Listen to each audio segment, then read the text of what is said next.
इस वीडियो में हम लोग चैप्टर 10 मिसलेनियस एक्सरसाइज के क्वेश्चंस को सॉल्व करने वाले हैं। फर्स्ट क्वेश्चन में बोला जा रहा है write down a unit vector in X Y plane making an angle of 30 degree with the positive direction of X axis. देखिए ये है एक्स एक्सिस, ये है वाई एक्सिस एंड ये है जेड एक्सिस। अब अपने लोग को एक यूनिट वेक्टर बनाना है एक्स वाई प्लेन में, तो ये जो है ये एक्स वाई प्लेन है। अब इसमें हम लोग ये वेक्टर बना लिए हैं, मान लेते हैं कि ये यूनिट वेक्टर ए है, ठीक है।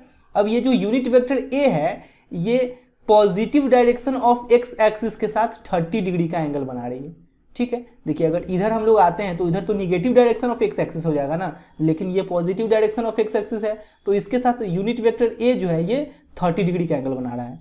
अब देखिए एक्स वाई प्लेन के बीच में 90 डिग्री का एंगल बनता है, तो ये 30 है तो ये क्या हो जाएगा, ये हो जाएगा 60, ठीक है। अब देखिए ये जो जेड एक्सिस है ये एक्स एक्सिस और वाई एक्सिस पे परपेंडिकुलर है, इसका मतलब वेक्टर ए पे भी तो परपेंडिकुलर है। इसका मतलब जेड एक्सिस जो है ये यूनिट वेक्टर ए के साथ 90 डिग्री का एंगल बना रही है, 90 डिग्री का एंगल बना रही है। तो हम लोग यहाँ पे बोल सकते हैं एल इक्वल टू क्या हो जाएगा, देखिए ये जो वेक्टर है ये एक्स एक्सिस के साथ कितने डिग्री का एंगल बना रहा है, 30 डिग्री का, तो एल इक्वल टू हो जाएगा cos 30, ठीक है। अब m इक्वल टू क्या हो जाएगा, y एक्सिस के साथ ये 60 डिग्री का एंगल बना रहा है तो m इक्वल टू हो जाएगा cos 60। z एक्सिस के साथ ये वेक्टर 90 डिग्री का एंगल बना रहा है तो n इक्वल टू हो जाएगा cos 90, cos 90। cos 30 डिग्री का वैल्यू क्या होता है √3/2, cos 60 डिग्री का वैल्यू क्या होता है 1/2, cos 90 का वैल्यू क्या होता है 0। ये निकल गया अपने लोग को डायरेक्शन कोसाइंस। अब देखिए जैसे मान लीजिए वेक्टर a इक्वल टू लिखा हुआ है x1i plus y1j plus z1k, तो यहाँ पे हम लोग क्या बोलेंगे कि ये जो x1 y1 z1 है ये वेक्टर ए का डायरेक्शन रेशियोज है। लेकिन अगर वेक्टर ए एक यूनिट वेक्टर है तो ये जो x1 y1 z1 है ये वेक्टर ए का डायरेक्शन कोसाइन और डायरेक्शन रेशियो भी होगा, क्योंकि यूनिट वेक्टर का direction cosine and direction ratio same होता है, ठीक है। तो यहाँ पे जो डायरेक्शन कोसाइन निकला है इसको लेकर हम लोग यूनिट वेक्टर ए बना सकते हैं। Unit vector A equal to क्या हो जाएगा, यहाँ पे लिखिए therefore unit vector A equal to क्या हो जाएगा, देखिए √3/2i plus 1/2j plus 0j, तो 0k लिखने की कोई जरूरत नहीं है, ठीक है। यही यूनिट वेक्टर ए निकल गया, ठीक है ना। इसका अगर मैग्नीट्यूड निकालिएगा तो ये 1 के इक्वल आएगा। आप लोग बिल्कुल टेंशन मत लीजिएगा, ये जो √3/2 है एंड 1/2 है ये डायरेक्शन कोसाइंस भी है एंड डायरेक्शन रेशियो भी है, क्योंकि यूनिट वेक्टर का direction cosine and direction ratio same होता है, ठीक है। अब नेक्स्ट क्वेश्चन में चलते हैं। सेकंड नंबर क्वेश्चन में बोला जा रहा है find the scalar components and magnitude of the vector joining the points p and q। देखिए सबसे पहले तो हम लोग वेक्टर pq निकाल लेते हैं। ये हो जाएगा x2 - x1i plus y2 - y1j plus z2 - z1k, ठीक है। अब देखिए i, j और k का जो कोफिशिएंट है इसको हम लोग scalar components of vector pq बोलेंगे। Scalar components of vector pq, देखिए ये हो जाएगा x2 - x1 y2 - y1 z2 - z1। यहाँ पे लिख लीजिएगा scalar components of vector pq are x2 - x1 y2 - y1 z2 - z1, ठीक है। ये स्केलर कंपोनेंट्स है। अब मैग्नीट्यूड भी निकालना है ना, मैग्नीट्यूड भी निकालना है, तो magnitude of vector pq equal to क्या हो जाएगा, रूट अंडर i का कोफिशिएंट क्या है x2 - x1, तो x2 - x1 का whole square plus y2 - y1 का whole square plus z2 - z1 का होल स्क्वायर। यही तो है मैग्नीट्यूड ऑफ वेक्टर pq, ठीक है। क्वेश्चन नंबर 3 में बोला जा रहा है a girl walks 4 kilometre towards west, then she walks 3 kilometre in a direction 30 degree east of north and stops, determine the girl's displacement from her initial point of departure. सबसे पहले तो आप लोग को ये पता होना चाहिए कि ये ईस्ट होता है, ये वेस्ट होता है, ये नॉर्थ होता है, ये साउथ होता है। अब लड़की जहां से चलना शुरू कर रही है ओरिजिन होगा वो, इसका मतलब इस पॉइंट का कोऑर्डिनेट क्या है 0,0, ठीक है। अब यहाँ पे बोला जा रहा है कि वो वेस्ट की तरफ 4 किलोमीटर चाहती है, यानी कि ओरिजिन से वेस्ट की तरफ 4 किलोमीटर जाएगी। मान लेते हैं कि यहाँ से यहाँ तक का डिस्टेंस है 4 किलोमीटर, तो इस पॉइंट का कोऑर्डिनेट क्या हो जाएगा -4,0 -4,0 इसलिए क्योंकि ओरिजिन से लेफ्ट साइड में एक्स कोऑर्डिनेट निगेटिव होता है, ठीक है। अब बोला जा रहा है कि then she walks 3 kilometre in a direction 30 degree east of north. देखिए ईस्ट ऑफ नॉर्थ जो है ये इस तरफ होगा ना, ईस्ट ऑफ नॉर्थ का जो डायरेक्शन होगा ये कुछ ऐसा होगा, लेकिन यहां से वो ईस्ट ऑफ नॉर्थ की तरफ जा रही है, यानी कि ऐसे जा रही होगी, ठीक है। लेकिन यहां बोला गया है इन ए डायरेक्शन 30 डिग्री, यानी कि यहां पे जो ये नॉर्थ का एक्सिस है, ये जो नॉर्थ का एक्सिस है ना, इसके साथ ये 30 डिग्री का एंगल बना रही है, ठीक है। और इधर के तरफ ये 3 किलोमीटर डिस्टेंस ट्रेवल की है, तो यानी कि यहाँ से लेकर यहाँ तक का डिस्टेंस हम लोग 3 किलोमीटर मान लेते हैं, ठीक है। 3 किलोमीटर, यहाँ तक कोई दिक्कत नहीं है। अब यहाँ पे रुक गई है वो। अब बोला जा रहा है कि determine the girl's displacement from her initial point of departure.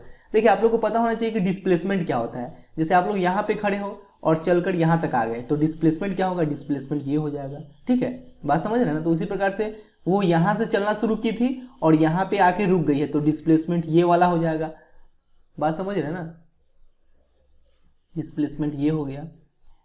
अब मान लेते हैं कि इस पॉइंट को हम लोग O मान लेते हैं, इस पॉइंट को A मान लेते हैं और इस पॉइंट को B मान लेते हैं। अपने लोग को निकालना है वेक्टर OB का मैग्नीट्यूड, यानी डिस्प्लेसमेंट निकालना है। तो वेक्टर OB इक्वल टू हम लोग लिख सकते हैं, देखिए पहले तो ये यहाँ पॉइंट O से A तक आ गई, फिर पॉइंट A से B तक चली गई। अब देखिए अगर हम लोग ट्रायंगल ऑफ वेक्टर एडिशन का यूज करें तो यहाँ पे लिख सकते हैं हम लोग vector OA plus vector AB, vector OA plus vector AB equal to vector OB, ठीक है। अब देखिए वेक्टर OA निकालना बहुत आसान है। वेक्टर OA हम लोग निकाल सकते हैं, कैसे निकालेंगे, x2 माइनस x1 यानी -4 minus 0 -4i, y2 minus y1 यानी 0 माइनस 0 तो 0j, तो वेक्टर OA क्या आ गया -4i। अब वेक्टर AB हम लोग कैसे निकालेंगे, इस पॉइंट का तो कोऑर्डिनेट्स अपने लोग को पता है। अगर इस पॉइंट का भी कोऑर्डिनेट्स पता चल जाए तो हम लोग इस दोनों पॉइंट के कोऑर्डिनेट को लेकर वेक्टर AB निकाल सकते हैं। तो सबसे पहले इस पॉइंट का कोऑर्डिनेट पता करते हैं। कैसे पता करेंगे, देखिए सबसे पहले तो देखिए एक काम करते हैं कि यहाँ पे हम लोग रफ में ये ट्रायंगल ABO अलग से बना लेते हैं। देखिए ट्रायंगल ABO अलग से बना लिया, आप लोग को अच्छे से समझ में आया इसलिए ABO, ठीक है। अब देखिए एक काम कीजिए ना कि यहाँ पे एक लाइन ड्रॉ कर लीजिए। बात को ध्यान से समझिएगा, बहुत आसान है, कुछ मुश्किल नहीं है, ठीक है। अब देखिए यहाँ से यहाँ भी हम लोग एक लाइन ड्रॉ कर लेते हैं। अब ये है 30 डिग्री और ये पूरा है 90 डिग्री, तो ये 60 डिग्री हो जाएगा ना, ये 60 डिग्री हो गया, ठीक है। अब यहाँ से लेकर यहाँ तक का डिस्टेंस है 3 किलोमीटर, यानी कि ये 3 हो गया, ठीक है। अब अपने लोग को निकालना है इस पॉइंट, सॉरी इसको हम लोग मान लेते हैं M, इसको मान लेते हैं AM, ठीक है। देखिए यहाँ पे अगर हम लोग करें कि इन ट्रायंगल ABM, ठीक है। AM अगर हम लोग निकालना चाहें तो AM इक्वल टू क्या हो जाएगा, देखिए ये हाइपोटेनस है ना, ये हाइपोटेनस है और ये बेस है। ये जो है ये हाइपोटेनस है और ये बेस है। अगर ट्रायंगल ABM का बात करें तो ये हाइपोटेनस, ये बेस। तो हाइपोटेनस और बेस किस में आता है, कॉस में। तो हम लोग लिख सकते हैं cos 60 इक्वल टू, देखिए cos थीटा इक्वल टू क्या होता है B/H, तो B क्या है AM, तो AM बाई H क्या है, H है AB, तो AB, तो AM इक्वल टू क्या हो जाएगा, AM इक्वल टू हो जाएगा AB cos 60, तो AB के जगह हम लोग लिख लेते हैं 3, तो 3 एंड cos 60 का वैल्यू होता है 1/2, तो 1/2 से इसको मल्टीप्लाई करेंगे तो 3/2, यानी कि AM का जो वैल्यू है ये 3/2 आ गया, AM आ गया 3/2। अब देखिए अब अपने लोग को निकालना है BM, बात को ध्यान से समझते रहिएगा, बहुत आसान है।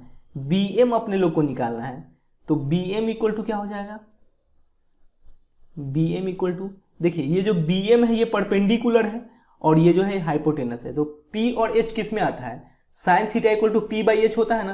तो हम लोग यहाँ पे लिख सकते हैं साइन 60 इक्वल टू P/H, यानी कि BM अपॉन H क्या है AB, तो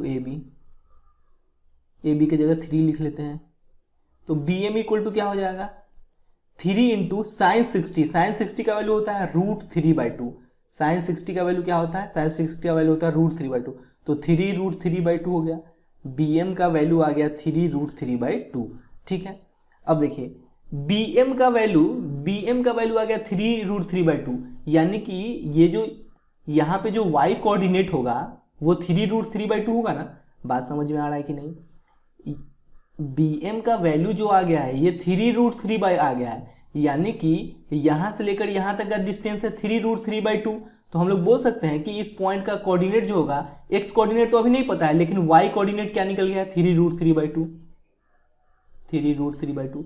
अब देखिए यहाँ पे x कोऑर्डिनेट क्या होगा उसको पता करने के लिए अपने लोग को यहाँ से लेकर यहाँ तक का डिस्टेंस पता होना चाहिए। अगर यहाँ से लेकर यहाँ तक का डिस्टेंस पता है तो हम लोग बोल सकते हैं कि यहाँ पे x कोऑर्डिनेट क्या होगा। तो देखिए OM हम लोग कैसे निकालेंगे, OM इक्वल टू हम लोग बोल सकते हैं AO माइनस AM। तो AO क्या है, ये पूरा है 4, तो 4 माइनस AM क्या है 3/2, तो ये हो जाएगा 2, 4 2 8, 8 माइनस 3 5, तो 5/2, यानी कि यहाँ से लेकर यहाँ तक का डिस्टेंस आ गया 5/2, यानी कि यहाँ पे जो x कोऑर्डिनेट होगा ये 5/2 हो जाएगा, ठीक है। अब देखिए नाउ अब हम लोग वेक्टर AB आसानी से निकाल सकते हैं। वेक्टर AB इक्वल टू क्या हो जाएगा, देखिए x2 माइनस x1 यानी कि 5/2 माइनस -4, 5/2 माइनस -4 यानी 5/2 plus 4i plus y2 minus y1 यानी 3√3/2 माइनस 0 यानी कि 3√3/2j, ठीक है। वेक्टर AB इक्वल टू क्या आ गया, 4 2 8, 8 5 13, 13/2i प्लस 3√3/2j, ये वेक्टर AB आ गया। अब वेक्टर AB भी निकल गया, वेक्टर OA भी निकल गया, तो वेक्टर OB निकाल लेते हैं। Vector OB equal to vector OA तो -4i प्लस वेक्टर AB क्या है, वेक्टर AB है 13/2i प्लस 3√3/2j, ठीक है। अब देखिए वेक्टर OB इक्वल टू क्या हो जाएगा, अब देखिए अब यहाँ पे करते हैं क्या, इस दोनों का LCM ले लेते हैं, तो 2 ये हो जाएगा -8i प्लस ये भी तो i ही है ना, तो ये हो जाएगा 13i प्लस 3√3/2j, तो वेक्टर OB इक्वल टू हो जाएगा -8i प्लस 13i, ये हो जाएगा 5i/2 प्लस 3√3/2j, यही अपने लोग का आंसर, ठीक है।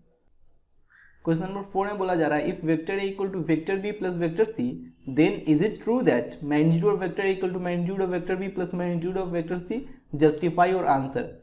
हम लोग अपने मन से vector A vector B and vector C form कर लेते हैं और इस प्रकार से vector A and vector B vector C लेंगे कि vector A equal to vector B plus vector C होना चाहिए।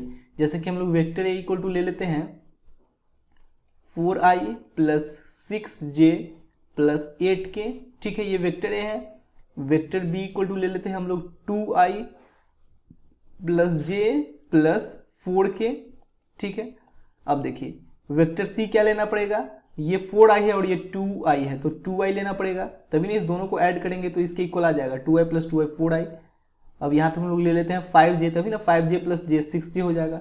अब यहाँ पे ले लेते हैं 4k, तो देखिए यहाँ पे तो vector A equal to vector B plus vector C तो आ ही रहा है, ठीक है। इस दोनों वेक्टर को ऐड कीजिएगा तो वेक्टर A के इक्वल तो आ ही जाएगा। लेकिन अगर हम लोग मैग्नीट्यूड ऑफ वेक्टर A निकालें, मैग्नीट्यूड ऑफ वेक्टर A क्या हो जाएगा, √4 का स्क्वायर 16 प्लस 6 का स्क्वायर 36 प्लस 8 का स्क्वायर 64। देखिए 64 प्लस 16, 6 4 10 0 6 1 7 8, 80 हो जाएगा।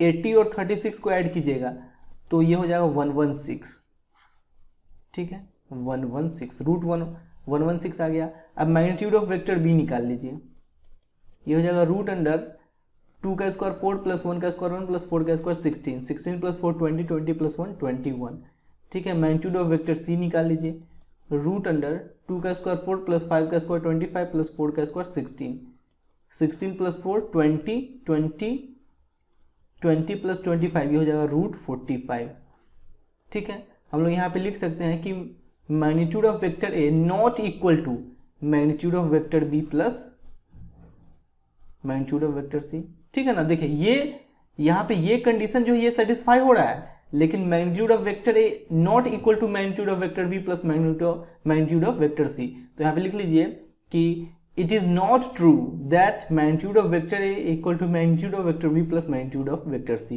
यहाँ पे लिख लीजिए कि if vector A equal to vector B plus vector C then it is not true that magnitude of vector A equal to magnitude of vector B plus magnitude of vector C। ठीक है, यही answer है अपने लोग का। Clear. Question number 5 में बोला जा रहा है find the value of x for which x into I plus J plus के इज अ यूनिट वेक्टर। ये अगर एक यूनिट वेक्टर है तो x का क्या वैल्यू होगा ये अपने लोग को बताना है। देखिए अगर ये एक यूनिट वेक्टर है तो इसका मैग्नीट्यूड 1 के इक्वल होना चाहिए। तो हम लोग मान लिए कि वेक्टर a इक्वल टू है xi plus xj plus xk। अब मैग्नीट्यूड ऑफ वेक्टर a जो है ये 1 के इक्वल होना चाहिए क्योंकि ये एक यूनिट वेक्टर है। तो मैग्नीट्यूड ऑफ वेक्टर a कैसे निकालेंगे, root under X square plus X square equal to 1। देखिए रूट अंडर ये हो जाएगा 3x square equal to 1। X square में से x बाहर आ जाएगा, बचा √3 इक्वल टू 1। तो x का वैल्यू यहाँ से क्या आ जाएगा 1/√3। ठीक है, यही आंसर है। यानी x का वैल्यू अगर 1/√3 होगा तो ये एक यूनिट वेक्टर होगा। क्लियर है। क्वेश्चन नंबर 6 में बोला जा रहा है find a vector of magnitude 5 units and parallel to the resultant of the vectors vector A and vector B. एक ऐसा वेक्टर निकालिए जिसका मैग्नीट्यूड 5 यूनिट्स है और ये जो वेक्टर है ये vector A and vector B के रिजल्टेंट के पैरेलल होना चाहिए। हम लोग मान लेते हैं कि वेक्टर सी एक ऐसा वेक्टर है जो इस दोनों वेक्टर के रिजल्टेंट के पैरेलल है। इस दोनों वेक्टर का रिजल्टेंट क्या हो जाएगा, vector A plus vector B, vector A plus vector B. यानी कि ये जो वेक्टर सी है ये vector A plus vector B के पैरेलल है। आप लोग को पता होना चाहिए कि अगर vector A and vector B दो पैरेलल वेक्टर्स है तो हम लोग लिख सकते हैं vector A equal to lambda vector B. ये दोनों अगर पैरेलल है तो ये कंडीशन सेटिस्फाई होना चाहिए जहाँ पे लेमडा कोई भी स्केलर है। ठीक है, तो यहाँ पे हम लोग लिख सकते हैं वेक्टर सी इक्वल टू, जैसे यहाँ पे vector A equal to lambda vector B लिखे हैं तो यहाँ पे vector C equal to lambda vector A plus vector B. ठीक है, अब देखिए vector C equal to lambda vector A plus vector B क्या हो जाएगा 2i plus i 3i 3j minus 2j j minus k plus k 0 k. ठीक है, अब देखिए अब magnitude of vector C 5 unit से ये भी अपने लोग को बोला गया है। Magnitude of vector C equal to 5, तो इसका मैग्नीट्यूड हम लोग निकालेंगे तो लेमडा इंटू रूट अंडर 3 का स्क्वायर 9 प्लस 1 का स्क्वायर 1 इक्वल टू 5। तो लेमडा इक्वल टू क्या हो जाएगा, देखिए 9 प्लस 1 10 रूट 10 तो 5/√10। ठीक है, इसको हम लोग ऐसे भी तो लिख सकते हैं। देखिए 5 को हम लोग लिख लेते हैं √5 इंटू √5 √5 इंटू √5। ठीक है, बात समझ रहे हैं। या एक काम कीजिए ना, इसको रेशनलाइज कर लीजिए, √10 से ऊपर भी मल्टीप्लाई कीजिए और √10 से नीचे भी, तो ये हो जाएगा 5√10 अपॉन √10 इंटू √10 10 5/10 क्या हो जाएगा √10/2। लेमडा का वैल्यू आ गया √10/2। अब देखिए लेमडा के इस वैल्यू को हम लोग यहाँ पे पुट कर लेते हैं तो वेक्टर सी इक्वल टू क्या हो जाएगा, therefore vector C equal to lambda का वैल्यू है √10/2 तो √10/2 इंटू 3i प्लस j, यानी कि हो जाएगा 3√10/2i प्लस √10/2j यही अपने लोग का आंसर। ठीक, क्वेश्चन नंबर 7 में बोला जा रहा है if vector A equal to I plus J plus K vector B equal to 2i minus J plus 3k and vector C equal to i minus 2j plus K find a unit vector parallel to the vector 2 vector A minus vector B plus 3 vector C. एक ऐसा unit vector निकालिए जो 2 into vector A minus vector B plus 3 vector C के parallel होना चाहिए। ठीक है, तो हम लोग मान लिए हैं कि वेक्टर u एक ऐसा यूनिट वेक्टर है जो इस वेक्टर के पैरेलल है। अब देखिए जैसे कि अगर vector A and vector B parallel vector है, ठीक है, ये दोनों पैरेलल वेक्टर है, तो क्या कंडीशन होता है, vector A equal to lambda vector B होना चाहिए। उसी प्रकार से अगर ये दोनों पैरेलल वेक्टर है तो vector u equal to lambda into 2 vector A minus vector B plus 3 vector C होना चाहिए। ठीक है ना, ये दोनों पैरेलल वेक्टर है। तो अब देखिए सबसे पहले तो हम लोग 2 vector A minus vector B plus 3 vector C निकाल लेते हैं। 2 वेक्टर ये क्या हो जाएगा, देखिए ये हो जाएगा 2i plus 2j plus 2k, 2i plus 2j plus 2k minus vector B क्या हो जाएगा 2i minus J plus 3k, 2i minus J plus 3k plus 3 vector C क्या हो जाएगा 3i minus 6j plus 3k। ठीक है, 2 vector A minus vector B plus 3 vector C equal to देखिए 2i minus 2i, तो ये 0i हो जाएगा प्लस 3i, तो यहाँ पे 3i बचेगा, 2j और माइनस माइनस प्लस जे, तो 2j प्लस जे 3j minus 6j minus 9j, sorry देखिए 2j माइनस माइनस प्लस, तो 2j प्लस जे 3j माइनस 6j, तो माइनस 3j होगा। ठीक है, यहाँ तो कोई दिक्कत नहीं है। अब 2k minus 3k, 2k minus plus minus, तो 2k minus 3k minus k plus 3k plus 2k। ठीक है, ये निकल गया 2 vector A minus vector A plus 3 vector C. Now vector u equal to क्या हो जाएगा, देखिए लेमडा इंटू इस पूरे के जगह क्या लिखेंगे 3i minus 3j plus 2k। अब देखिए वेक्टर u जो है ये एक यूनिट वेक्टर है, इसका मतलब इसका मैग्नीट्यूड 1 के इक्वल होना चाहिए। Vector u magnitude of vector u equal to 1, तो इसका मैग्नीट्यूड निकालेंगे तो लेमडा इंटू रूट अंडर 3 का स्क्वायर 9 माइनस 3 का स्क्वायर 9 प्लस 2 का स्क्वायर 4 इक्वल टू 1। तो लेमडा इक्वल टू क्या हो जाएगा, देखिए 9 9 18 18 प्लस 4 22 रूट 22, तो ये हो जाएगा 1 अपॉन रूट 22, ये लेमडा का वैल्यू निकल गया। Therefore vector u equal to क्या हो जाएगा, लेमडा की जगह पुट कर लेंगे 1 upon root under 22 into 3i minus 3j plus 2k। ठीक है, अब देखिए इसको इसके साथ मल्टीप्लाई करेंगे तो 3 अपॉन रूट 22i माइनस इसको इसके साथ मल्टीप्लाई करेंगे तो 3 अपॉन रूट 22j, इसको इसके साथ मल्टीप्लाई करेंगे तो 2 अपॉन रूट 22k। ठीक है, क्वेश्चन नंबर 8 में बोला जा रहा है so that the points A B and C are collinear and find the ratio in which B divides A C. Point A B C जो है ये कोलिनियर है, ये अपने लोग को शो करना है। फिर पॉइंट बी जो है ये ए सी को किस रेशियो में डिवाइड कर रहा है ये अपने लोग को बताना है। ठीक है, देखिए अगर point A B and C collinear है, इसका मतलब magnitude of vector A C equal to magnitude of A vector A B plus magnitude of vector B C होगा ना। तो हम लोग सबसे पहले वेक्टर ए बी निकाल लेते हैं। वेक्टर ए बी क्या हो जाएगा 5 माइनस 1 4i, 0 माइनस माइनस 2 यानी कि plus 2j plus minus 2 minus minus 8 यानी कि माइनस 2 प्लस 8 6k। अब वेक्टर बी सी निकाल लीजिए। वेक्टर बी सी क्या हो जाएगा, देखिए 11 minus 5 6i plus 3 minus 0 3j plus 7 minus minus 2 तो 7 प्लस 2 9k। यहाँ तो कोई दिक्कत नहीं। अब वेक्टर ए सी निकाल लीजिए, वेक्टर ए सी। ठीक है, देखिए वेक्टर ए सी क्या हो जाएगा, vector A C 11 minus 1 10i। ठीक है, अब देखिए 3 माइनस माइनस 2 तो 3 plus 2 5j plus 7 minus minus 8 यानी 7 प्लस 8 15k। ठीक है, अब magnitude of vector A B क्या हो जाएगा, रूट अंडर 4 का स्क्वायर 16 प्लस 2 का स्क्वायर 4 प्लस 6 का स्क्वायर 36, ये हो जाएगा रूट अंडर 56 हो जाएगा 36 प्लस 4 40 40 प्लस 16 56 को हम लोग क्या लिख सकते हैं 4 इंटू 14 लिख सकते हैं। 4 का 2 बाहर आ जाएगा और रूट 14 अंदर बच जाएगा, यानी कि magnitude of vector A B equal to आ गया 2 रूट 14। अब magnitude of vector B C निकाल लेते हैं। ये हो जाएगा रूट अंडर 6 का स्क्वायर 36 प्लस 3 का स्क्वायर 9 प्लस 9 का square 81 equal to root under देखिए 81 प्लस 9 90 प्लस 36 ये हो जाएगा 126। इसको हम लोग क्या लिख सकते हैं रूट अंडर, इसको हम लोग लिख सकते हैं 9 इंटू 14।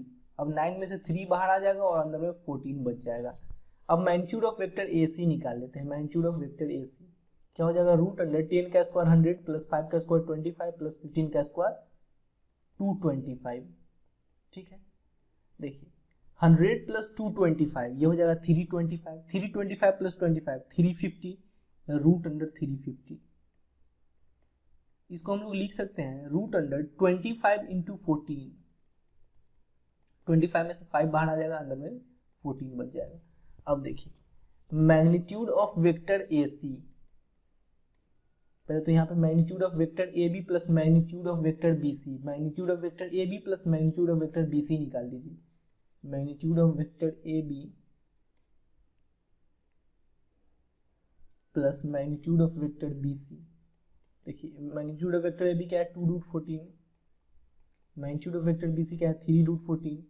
इस दोनों को ऐड करेंगे तो ये हो जाएगा 5√14, जो कि किसके इक्वल आ गया, मैग्नीट्यूड ऑफ वेक्टर ए सी के, ये इक्वल आ गया। तो हम लोग बोल सकते हैं कि therefore A B C are collinear. ठीक है, अब देखिए ये जो पॉइंट बी है ये ए सी को किस रेशियो में डिवाइड कर रहा है, ये अपने लोग को बताना है। तो हम लोग मान लिए हैं कि ये जो पॉइंट बी है ये ए सी को m/n में डिवाइड कर रहा है। तो आप लोग को पता होना चाहिए कि vector O B equal to क्या हो जाएगा, vector O B equal to हो जाएगा m into vector O C, m into vector O C. यहाँ पे ओ जो है ये ओरिजिन है, तो m into vector O C plus n into vector O A, n into vector O A upon m plus n, यही ना होगा। तो हम लोग यहाँ पे लिख सकते हैं कि now vector O B equal to m into vector O C, m into vector O C plus n into vector O A, n into vector O A upon m plus n। देखिए vector O B क्या हो जाएगा, ये तो origin है, तो vector O B की equal to क्या हो जाएगा 5i plus 0j minus 2k, यही ना होगा 5i 0j minus 2k। 5i 0j लिखने का कोई जरूरत नहीं है, माइनस 2k केवल लिख लीजिए, equal to m into vector O C क्या होगा।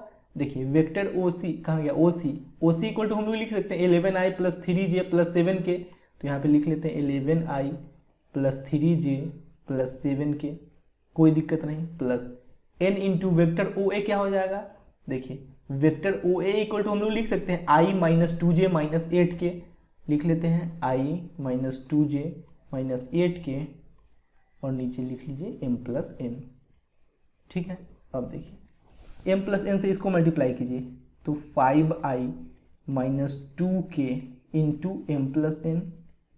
ठीक है, अब देखिए अब यहाँ पे 11mi plus 3mj plus 7mk plus ni minus 2nj minus 8nk।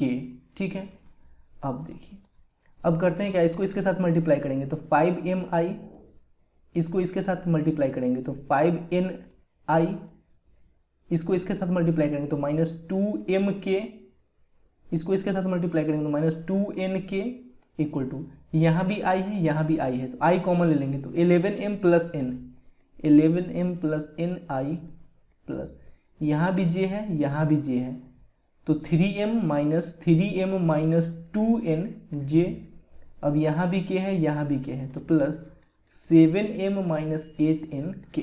ठीक है, यहाँ तो कोई दिक्कत नहीं, यहाँ भी k है यहाँ भी k है, k कॉमन ले लिए हैं।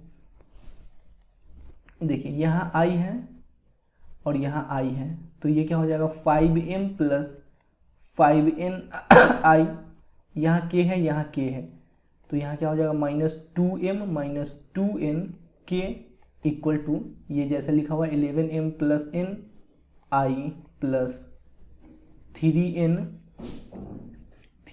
Minus 2nj plus 7m minus 8nk।